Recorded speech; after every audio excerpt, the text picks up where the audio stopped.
Bonjour à toutes et à tous et bienvenue dans notre journal de l'alimentation durable produit par la cellule Manger Demain. Aujourd'hui, édition spéciale pour les 7 ans de la cellule. Nous vous proposons de plonger avec confiance et reconnaissance dans l'actualité de l'alimentation durable. Au mois de mai, la cellule Manger Demain a soufflé sa 7e bougie. 7 ans déjà que notre équipe accompagne chaque jour des acteurs et actrices de terrain pour construire ensemble des systèmes alimentaires plus durables en Wallonie. Marie, tu es la coordinatrice de la cellule Manger Demain. Peux-tu nous en dire un mot ? Je pense depuis le début, l'action de Manger Demain est caractérisée par l'humain. Nous accompagnons l'ensemble des bénéficiaires tout au long de leur processus de transition avec quelques qualificatifs que je pourrais dire comme de l'enthousiasme évidemment, beaucoup de motivation, de la conviction aussi. Je pense que toutes les personnes de l'équipe sont absolument convaincues de cette dynamique, de cette transition. Tous ces acteurs de terrain d'ailleurs que je souhaiterais remercier pour leurs efforts, pour être présents jour après jour. Parfois c'est plus compliqué que d'autres, il y a certaines choses à faire qui sont certaines aisées, d'autres plus compliquées, mais ils sont là au rendez-vous et ils vont jusqu'au bout. Donc merci et j'espère qu'on sera encore là à leur côté et qu'eux seront là à nos côtés durant de nombreuses années. Merci Marie.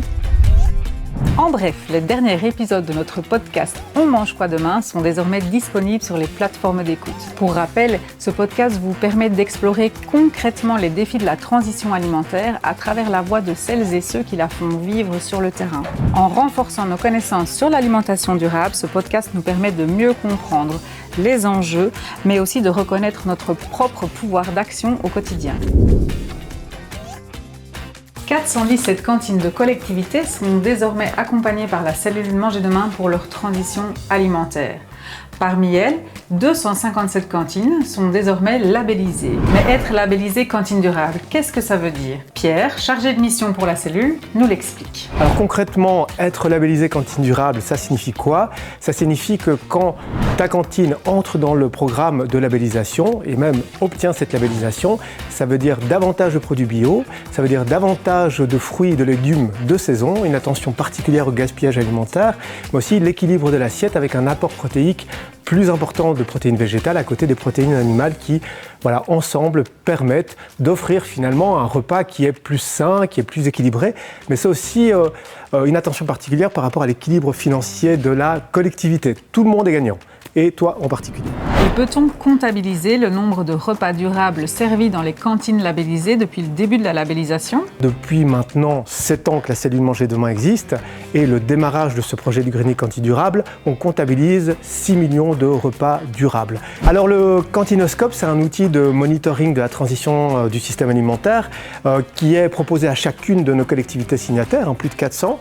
Cet outil, il est vraiment précieux parce que quand on globalise ces informations, on observe deux choses. Dans l'assiette de ces collectivités, 14% des produits sont bio et 35% des produits sont issus des circuits courts de proximité. C'est vraiment intéressant. La transition de notre système alimentaire est en marche. Merci Pierre. Voilà des chiffres encourageants qui montrent l'impact réel des actions menées sur le terrain. Autre projet, autre succès pour la cellule Manger Demain. Ces derniers mois, plus de 3000 personnes ont pu bénéficier d'un pass, une carte de réduction dans le circuit court. Cette initiative, portée par le projet du local dans mon point de vente, visait différents publics. Les étudiants, les femmes enceintes, les familles monoparentales, les bénéficiaires de l'intervention majorée et les organisations d'accueil et d'hébergement à visée sociale. Au total, membres du ménage compris, ce sont près de 6000 personnes qui ont pu bénéficier d'un accès à l'alimentation durable facilité. Les passes peuvent être utilisés jusqu'au 31 mai 2026. Leur succès témoigne d'une réelle demande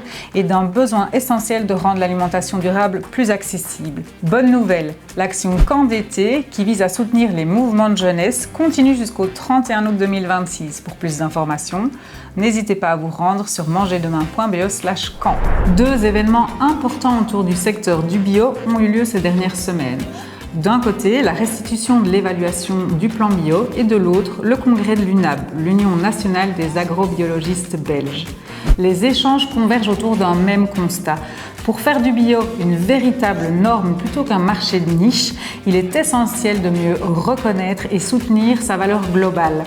Cela passe notamment par une meilleure prise en compte des externalités du bio, qu'elles soient environnementales, économiques ou territoriales, afin de valoriser les services rendus et de rééquilibrer le rapport entre le prix et le coût réel de l'alimentation. Parmi les leviers identifiés, les collectivités sont considérées comme des outils majeurs de transition et de santé publique. En garantissant des débouchés stables et rémunérateurs aux producteurs et productrices, ces acteurs et actrices peuvent contribuer à atteindre la masse critique nécessaire au secteur du bio, estimé à 15% de part de marché contre les 5,5% d'aujourd'hui. De la théorie à la pratique. Pour promouvoir le bio, la cellule Manger Demain, en collaboration avec l'APACWE, Bio Wallonie et l'UNAB, organise l'action Goûter Bio. Du 25 mai au 14 juin, une quarantaine de cantines proposeront des produits locaux bio ainsi que des animations de sensibilisation à leurs bénéficiaires. Une belle manière de valoriser une alimentation plus durable auprès de toutes les générations. Le 3 juin, nous vous donnons rendez-vous au Parlement de Wallonie à l'occasion du petit déjeuner équitable organisé par la Belgian Fair Trade Federation et ses partenaires dont la cellule Manger Demain, évidemment. Nous y défendrons les valeurs de la juste rémunération, de l'équité et de la dignité humaine pour tous les travailleurs à travers le monde. Agenda toujours. Le 27 juillet, nous vous donnons rendez-vous à la Foire de Libramont dans un espace spécialement dédié à l'alimentation durable, le Tomorrow Food Market.